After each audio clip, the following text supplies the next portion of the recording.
I know that there can be times when you are going to engage with a narcissistic individual and it's just something that you can't avoid. It may be the person you live with or someone in your extended family or someone you work with or in a social setting, things of that nature. And you know that you're going to have some time with that person. And so you decide in advance, okay, this is going to be the day when I am going to just bring my A game to the table. I want to be on my best behavior. I want to have right attitudes. I want to have an approach toward them that is easy to get along with. I don't want to have any kind of trouble. And so you have that interaction with the narcissistic person, and they just can't be anything other than what they are.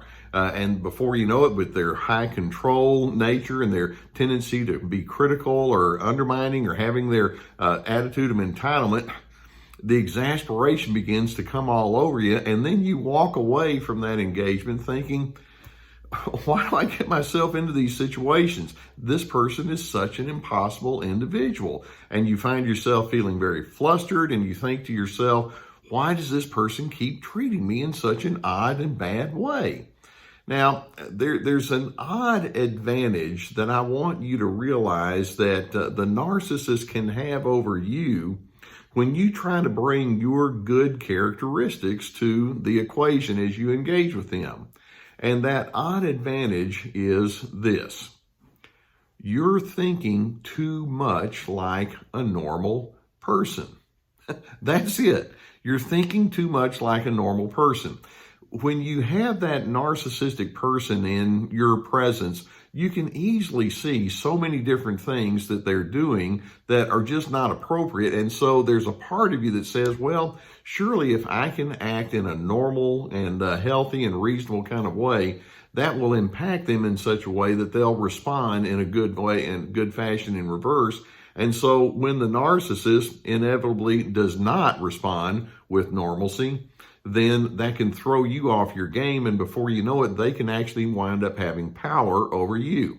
And the bottom line is, it's very difficult to bring your normalcy to someone who's abnormal. They don't want to have anything to do with it. And I know you're wanting to have your relationship to make sense. You're wanting it to be something that just has a sense of decency to it, and it just doesn't happen. There are all sorts of evidences that you are actually overusing your need for normalcy in your interactions with the narcissist. And let me see if I can kind of walk you through some of these evidences of that happening with you. For example, it may be that you'll make all sorts of statements within yourself or to other individuals of confusion and disdain. You know, you may say things like, this is ridiculous, or I was only asking about this, and then they took it and meant something entirely different with it and turned it into an argument. What's wrong with these people? Or it could be that you'll ask questions of perplexion. For example, why do you treat me this way? Or what was that all about? Or you may want to ask that narcissist questions like, who do you think you are anyway? Or can't you see how problematic your attitudes are to our relationship? Or do you care about anyone other than just yourself? Or what does it take to get through to you? Have you ever found yourself going through those kind of questions in your mind? That's your normal self trying to apply normalcy to an abnormal person.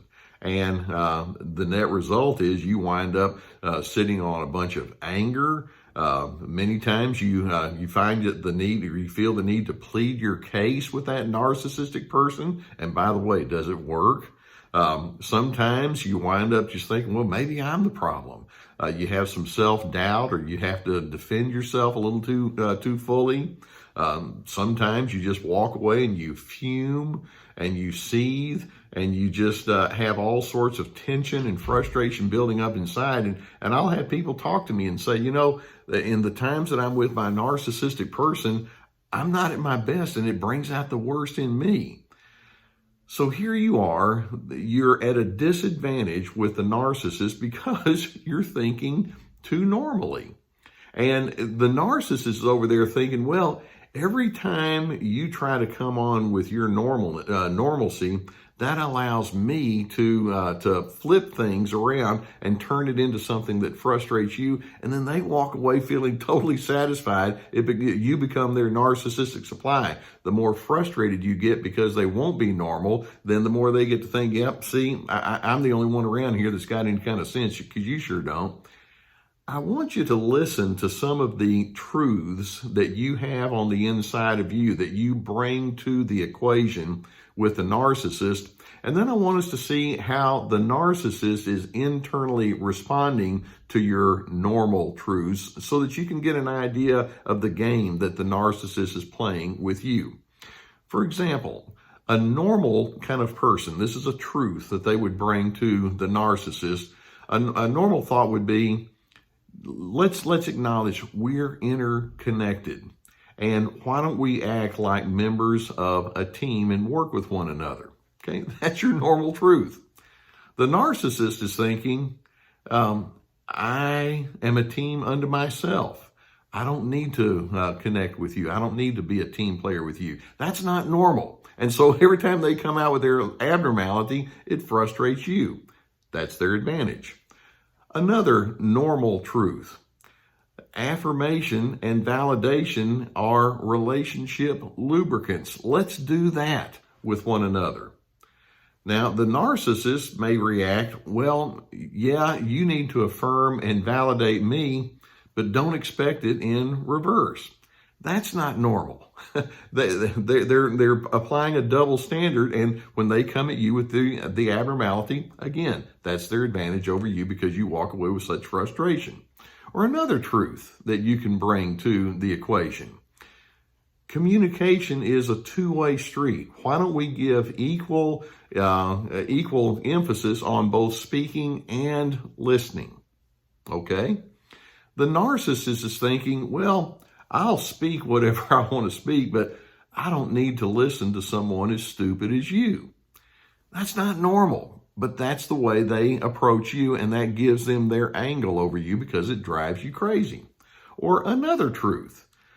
You may say decency and civility are the best ways to create relationship coordination. The narcissist in their response can be, well, I'll pursue coordination as long as it comes on my terms. How about that? That's not normal. Coordination implies it's you and me, and they're thinking, no, you just need to conform to what I say things ought to be. Or it may be that you bring another truth to the equation, and that is relationships are always going to require compromise. I'm willing to do my part. I'd like you to do your part.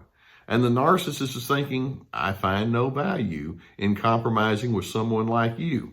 That's not normal. So the more you bring your normal truths, the narcissist is going to turn it around, and basically they're thinking, here's where I get to insert my superiority over you. I want you to understand that I'm special. And so your yearning for common sense becomes their opening to belittle you. It's twisted. That's what I mean when I say the more normal you are, then the less equipped you might be to deal with their abnormality.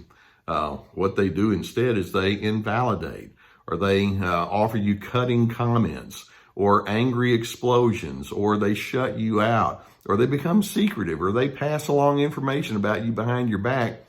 You try to say, well, let's do things in a healthy, normative way, and their response is, watch what I do. I specialize in abnormality, and until you make a lot of room for that, then they're at an advantage over you. So why don't we go with these conclusions? And the first is just drop the requirement that the relationship with the narcissist can and should be anchored in normalcy. I mean, it's a great idea, but consider who you're dealing with.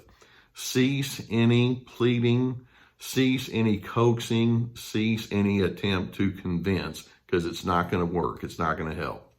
Instead, make sure that you give your time and attention much more to people who actually know how to relate on a normal basis. In your normalcy, you're not going to be a good match to an abnormal person. And frankly, in a kind of a backward way, that's as a compliment to you. Make sure you seek out people who do have healthy characteristics. I've had so many conversations with people who have gotten away from a narcissist and they've teamed up with someone else who's much more healthy. Let's say there's been a divorce and then they remarry, and then it's like, I've got to get used to normal. It's like, yeah, what a problem to have. Wouldn't we all like to have that kind of problem? Make sure you seek out people who know what to do with you. And then let's just say, take a deep breath, breathe, and know I really do know how to manage relationships appropriately. I just can't do it with this person. That's your truth. And so hold on to your sense of normalcy, but don't let your normalcy become a disadvantage when the abnormal narcissist tries to somehow or another make you feel defective. Don't let them play that game. Let's just understand that with a narcissist, the most sensible conclusion that you can draw as you engage with them is, this is a person who doesn't do normal well. I get it. I'm going to make my plans accordingly. It's kind of sad, isn't it? I do hope that you gain a good wisdom or stimulating thinking from videos such as this. And if you've not already hit that subscribe button, I encourage you to do so we can keep other videos coming toward you.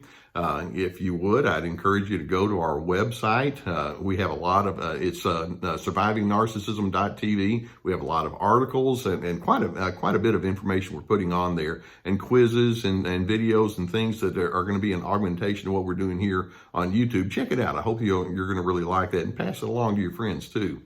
If you have a need for online counseling, I know that many of you have decided that taking the online approach is the path you'd like to go. We've got a link that takes you to a resource that we vetted that can help you in that respect. In addition, if you are interested in online at-home testing for hormonal imbalances, you know that sometimes living with a narcissist can create all sorts of physical reactions. We have links that can help you learn how to know your body in a better kind of way. In addition, we have links to my books, my online video workshops, and even coffee mugs. So just know, I want you to be able to proceed with sensibility. I want you to be able to pursue relationship satisfaction, but do so with the truth leading the way that says abnormal individuals are not going to be somebody that you can engage with normally. And so you need to proceed in your own path, anchored in calm confidence. I hope that that's something that you can claim as your very own.